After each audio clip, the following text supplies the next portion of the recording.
Ano? Kuya, may tao! Ako, tabi. Kuya, itaas mo to! Naipit yung kamay ko! Wala na pala, kuya. Sige, diretso na, Blake.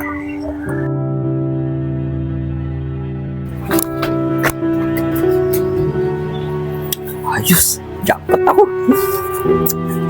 Tinigta ako. Kuya, Anong ginagawa niyo rito? Pasok kayo rito. Paano niyo nalaman na dito ako nagtatago?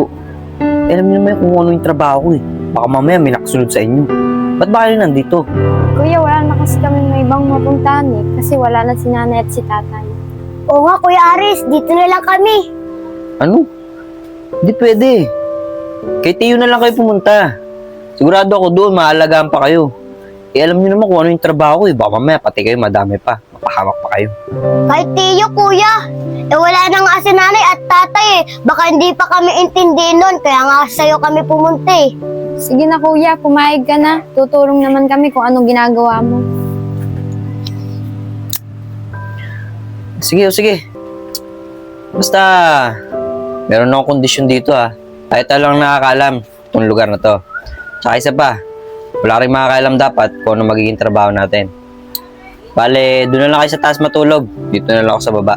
Ano, nagkakaintindihan ba tayo? Opo kuya, naintindihan namin. Sige na, magpahinga na kayo sa taas. Bukas, may lalakarin tayo. Sige na.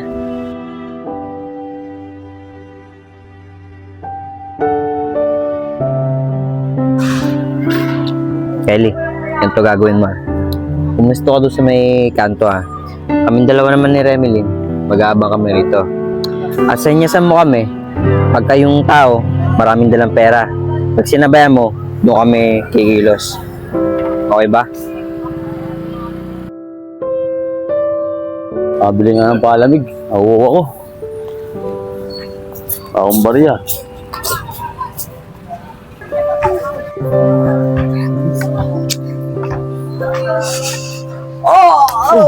Ano nangyari sa'yo? Atake na naman po siya ng sas niya.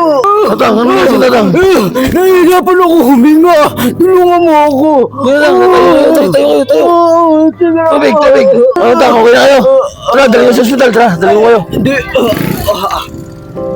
Ano? Okay na ako. Okay na kayo? Salamat sa iyo. Sige, salamat ha. Baka hindi po ah. Okay na ako. Sige na, tara. Pagdali na tayo. Tagal naman ni Kylie. Oh, ayun pala siya eh. Bilisan mo. Tagal naman. Oo naman.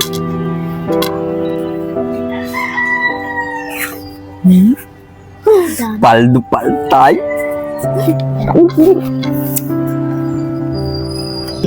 Ay, marami tayo mabibili nito pagkain.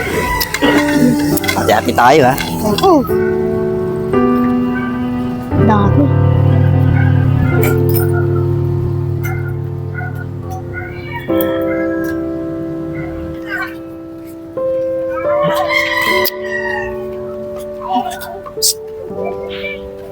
Didiskarte pa tayo. Kasi mo, bilis mo. Kuya, bantay ah. Bantay? Kaya mo ba talagang bantayan tong motor ko? Sige, bantayan mo yung motor ko ah. Bibili lang ako rito.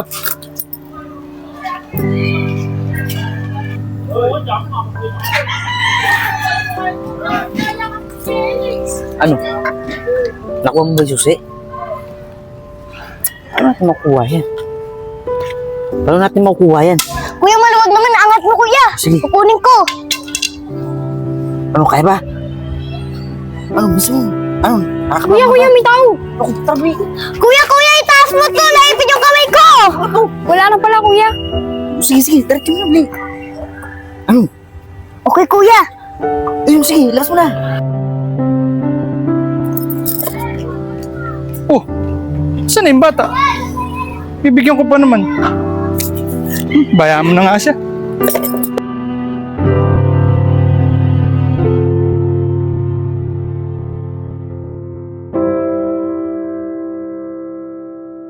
Ano?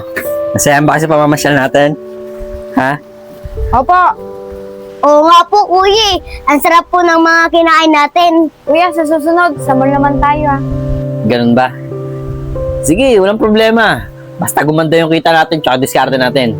Sa mall naman tayo mamamasyal. Bibili pa tayo ng mga damit natin tsaka mga gusto yung damit. Ano, okay ba yun? Basta galingan nyo lang ha.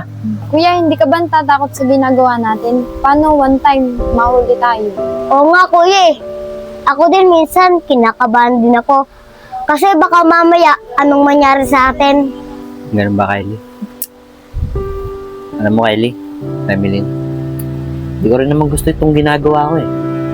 Wala naman ako ibang pagpipilian. Kundi ito lang.